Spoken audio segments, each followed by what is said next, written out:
Hello everyone, welcome to संपूर्ण classes. संपूर्ण classes में आप सभी का स्वागत है।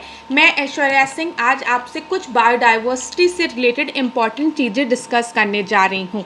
तो सबसे पहले आप सबको पता होगा 22 मई को हमने international day of biodiversity celebrate किया है। ठीक है, अब 22 मई को हर साल इंटरनेशनल डे ऑफ बायोडाइवर्सिटी की तरह इसलिए सेलिब्रेट किया जाता है क्योंकि 22 मई 1992 में आपका कन्वेंशन ऑन बायोलॉजिकल डाइवर्सिटी को अडॉप्ट किया गया था, CBD को, कन्वेंशन ऑन बायोलॉजिकल डाइवर्सिटी को। ठीक है, इस बार का हमारा थीम क्या है?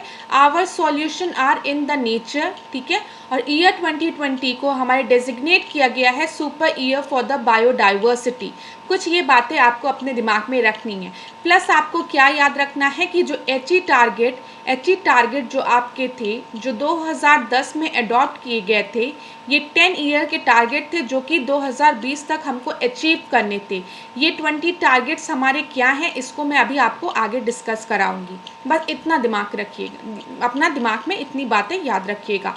दूसरी चीज़ आप क्या याद रखोगे, 2011 से 2020 को डिक्लेयर किया गया था UN decade on biodiversity, UN decade on biodiversity, और 2021 टू 2030 को डिक्लेयर किया गया है UN decade of ocean science for sustainable development and UN decade on ecosystem restoration. ठीक है, ये सब चीज़ें आप लोग याद रखोगे।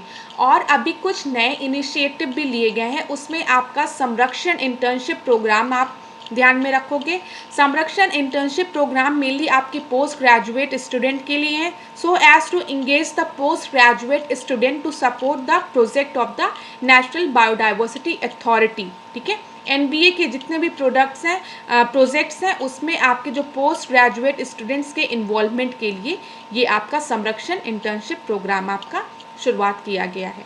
ठीक है, कुछ और चीज़ें जैसे मैंने आपको कहा कि एक आपका कैंपेन स्टार्ट किया गया था for the illegal trafficking of endangered species, जिसको कि लॉन्च किया है wild life crime control bureau ने। ठीक है, चलो ये सब बातें आप दिमाग में याद रखोगे।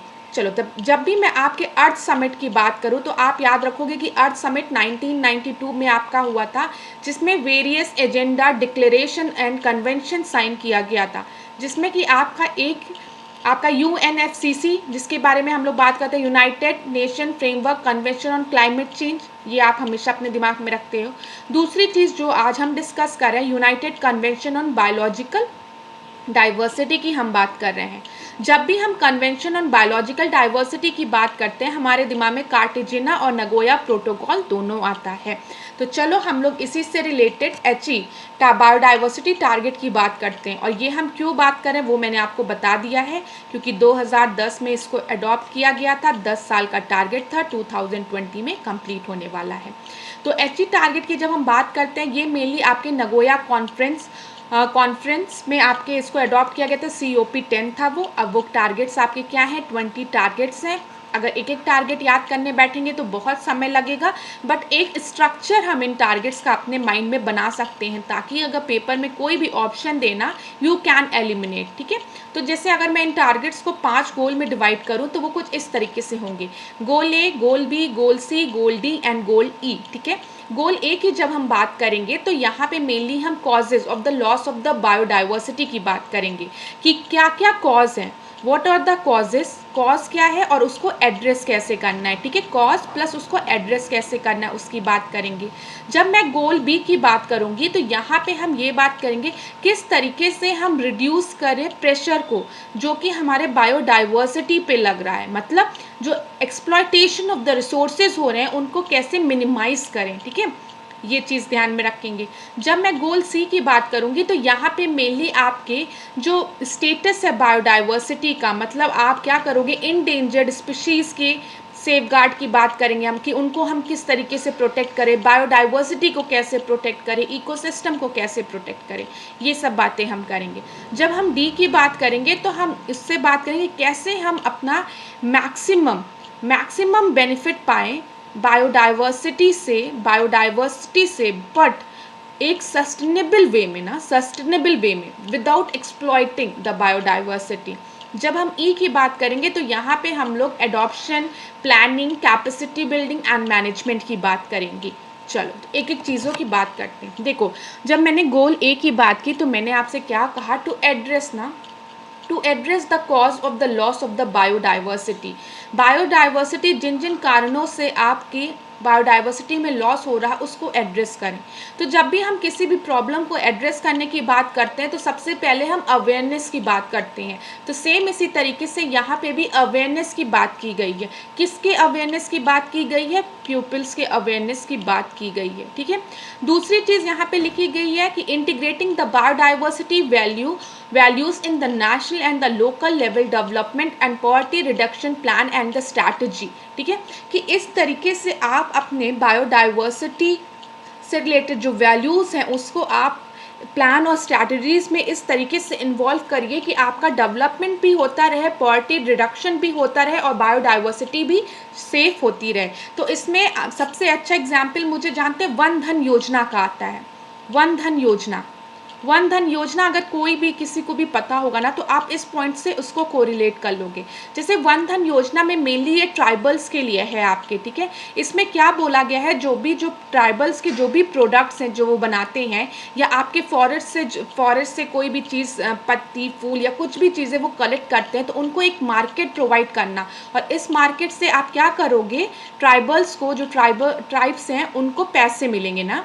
जैसे अगर इन्होंने कोई भी आपका बांस का इन्होंने टोकरी बनाया बुन के कुछ भी करके तो उसको एक मार्केट प्रोवाइड करना, वहाँ पे इनकी ये टोकरियाँ बिकेगी और जो मार्केट पे इनको प्राइस मिलेगा उसको, उससे आपके ट्राइबल जो भी हैं ट्राइब्स हैं उनका डेवलपमेंट की बात की गई है। तो इस तरीके से क्या होगा, आपका बायोडाइवर्सिटी भी सेफ रहेगा, ट्राइब्स का डेवलपमेंट भी होता रहेगा।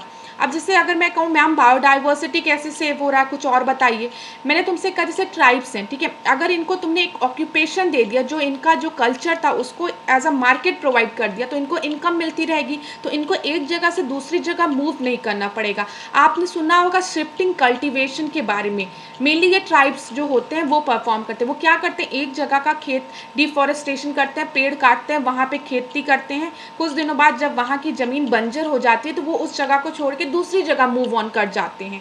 तो ये एक बायोडाइवर्सिटी, इससे लॉस भी तो हो रही है शिफ्टिंग कल्टिवेशन से। तो लेकिन अगर उनको एक ऑक्यूपेशन मिल जाएगा, मार्केट मिल जाएगा, पैसे लगेंगे उनको उनके प्रोडक्ट के, तो उस कंडीशन में हो सकता है इस तरीके की जो छोटी मोटी एक्टिविटीज़ हैं वो आपके स्टॉप हो जाए। ठीक है, दूसरी चीज़ इन्होंने बोला है कि पॉजिटिव इंसेंटिव्स दीजिए। जो भी आपके कंजर्वेशन का काम कर रहे हैं, बायोडाइवर्सिटी कंजर्वेशन की बात करें, उनको आप एक इंसेंटिव प्रोवाइड करिए ताकि वो इस तरीके की एक्टिविटीज़ को और प्रमोट कर सके। अगर कोई एफॉरेस्टेशन कर रहा है, ठीक है, तो उसको आप उसके लिए इंसेंटिव प्रोवाइड करिए ताकि कुछ और लोग भी ना उस चीज़ से अवेयर हो और वो भी एफॉरेस्टेशन की तरफ मूव ऑन करें। ठीक है, और क्या क्या बातें इन्होंने कही है कि गवर्नमेंट, बिजनेस और अदर स्टेक होल्डर का भी इन्वॉल्वमेंट होना बहुत ज़रूरी है। किस लिए? आपके इकोसिस्टम को सेव करने के लिए। अब देखो स्ट्रैटेजिक गोल बी में मैंने आपको क्या कहा है, मेनली इनका जो मेन बात इन्होंने कहा है to reduce the direct pressure. जो भी हमारे बायोडाइवर्सिटी पे जो प्रेशर पड़ रहा है उसको रिड्यूस करने की बात कही गई है, मतलब एक्सप्लॉयटेशन ऑफ द रिसोर्सेज को कम करने की बात कही गई है। अच्छा, जैसे एक्सप्लॉयटेशन ऑफ द रिसोर्सेज की बात होती है, आपके दिमाग में ख्याल आता होगा डिफॉरेस्टेशन, जो इतनी जल्दी जल्दी जो पेड़ कट रहे हैं उसको स्लो करो यार, डेवलपमेंट हो but it should be in a sustainable manner ना। सस्टेनेबिलिटी की हम हमेशा बात करते हैं, सस्टेनेबल डेवलपमेंट की बात करते हैं। ठीक है, दूसरी चीज़ में अगर मैं आपसे कहूँ कि किस तरीके की एक्टिविटीज़ प्रमोट करनी चाहिए, जैसे एफॉरेस्टेशन करो। एफॉरेस्टेशन के लिए अभी आपने इससे बात की, ग्रीन क्रेडिट की बात की ना, ये देखो ये आपका करंट है ना, ग्रीन क्रेडिट की बात की। ग्रीन क्रेडिट क्या था मैंने आपको बताया ही है। ग्रीन क्रेडिट में मेनली जो आपके फॉरेस्ट है उसको एज अ एकमोडिटी, इसको एज अ कमोडिटी की तरह ट्रीट किया जाएगा, मतलब आपके फॉरेस्ट की ट्रेडिंग पॉसिबल है। ये सब चीज़ें ना, अगर ग्रीन क्रेडिट किसी को नहीं आता होगा तो मुझे बताएगा, मैं नेक्स्ट लेक्चर में इसको बहुत अच्छे से समझा दूंगी। ग्रीन क्रेडिट की बात करो तुम, एफॉरेस्टेशन की बात करो, ठीक है, फॉरेस्ट जितना से ज़्यादा हो सके उसको लगाओ, ठीक है, और ओवर फिशिंग मत करो। फिशिंग कल्चर, एक्वा कल्चर को प्रमोट तो करो बट एक्सप्लॉयटेशन मत करो ना, पूरी तरीके से बर्बाद मत कर दो ना। बहुत सी चीज़ें होती है, ये सब चीज़ें आप लोग दिमाग में अपने रखोगे। एंथ्रोपोजेनिक एक्टिविटीज़ के कारण जो प्रेशर हो रहा है, जो ह्यूमन एक्टिविटीज़ के कारण जो प्रेशर हो रहा है, उसको भी थोड़ा कम करो। ये सब बातें कही गई है। अब जब हम गोल सी की बात करेंगे तो इसमें मेनली आपकी बात कहा गया है कि इकोसिस्टम को कैसे सेफगार्ड करना है, स्पीशीज़ को कैसे और जेनेटिक डाइवर्सिटी को कैसे प्रमोट करना है। इनका जो मेन टारगेट है, at least 17% of the terrestrial and inland water and 10% of the coastal and marine area, especially the area which are important for the biodiversity and ecosystem are conserved. इनको conserve करने की बातें इन्होंने की है, ठीक है। और आपके जितने भी थ्रेटन स्पीशीज़ है उनको भी क्या करना है, उनको भी प्रोटेक्ट करना है, ये सब बातें की गई है। अरे भाई, अगर मैं तुम लोगों से सिंपल्स कहूँ कि बच्चों मुझे एक बात बताओ, एचई बायोडाइवर्सिटी टारगेट क्या है, तुमने कहा कि मैम ये कन्वेंशन ऑन बायोलॉजिकल डाइवर्सिटी के अंडर में है। तो जैसे कन्वेंशन और बायोलॉजिकल डाइवर्सिटी दिमाग में लाओगे, तुम्हारे दिमाग में तुरंत आएगा बायोडाइवर्सिटी का कंजर्वेशन करना। बायोडाइवर्सिटी का कंजर्वेशन करना मतलब आपके जो भी आपका इकोसिस्टम है उसको कंजर्व करना, वहाँ पे जितने भी एनिमल्स हैं, बर्ड्स हैं, ठीक है, उनको कंजर्व करना, मतलब क्या, उनको प्रोटेक्ट करना। अब इसमें आपके जितने भी थ्रेटेड स्पीशीज़ होंगे वो भी होंगे, इंडेंजर्ड स्पीशीज़ की कंजर्वेशन की बात करोगे तुम लोग। मैं कुछ भी नया नहीं बता रही हूँ आपको ना, कुछ भी नया नहीं बता रही हूँ। अब गोल डी की जब मैं आपसे बात करूँगी तो गोल डी में आपके क्या क्या बातें कही गई है, इसमें लिखा गया है to enhance the benefit from the biodiversity and the ecosystem service to all, ठीक है। देखो क्या लिखा हुआ है, which provide essential service including the service related to the water, contribution to the health, well-being and livelihood are to be restored and safeguarded, ठीक है। The ecosystem resilience and the contribution of the biological diversity to the carbon stock are to be enhanced and increased through the conservation and the restoration process। देखो, इसको अगर मैं simple शब्द में आपको फिर एक किसी एग्जाम्पल से समझाऊं तो आप इसको किस तरीके से समझ सकते हो। अगर मैं आपसे कहूं एक एग्जाम्पल, इस तरीके से मैं आपका एक एग्जाम्पल लिखूं, अभी आप सबके दिमाग में आ जाएगी।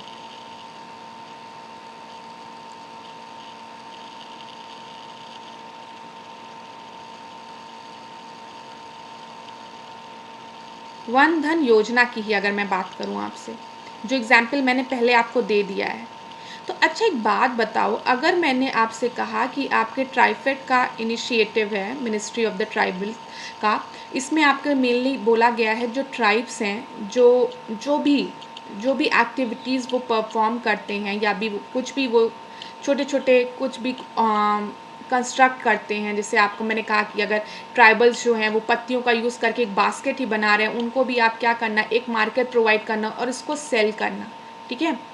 तो एक चीज़ बताओ, मैंने आपसे कहा कहीं ना कहीं ये इनको तो प्रमोट करेगा लेकिन आपके बायोडाइवर्सिटी को भी सेव करेगा ना, बायोडाइवर्सिटी को भी वो करेगा। प्लस क्यों बास्केट ही क्यों, अगर आपके ट्राइब्स किसी स्पेसिफिक लोकेशन का कोई भी आपका फूड है या वेजिटेबल है उसको भी मार्केट में सेल कर रहे हैं कलेक्ट करके, तो भी उनको पैसे दिए जाएंगे, मार्केट प्रोवाइड किया जा रहा है।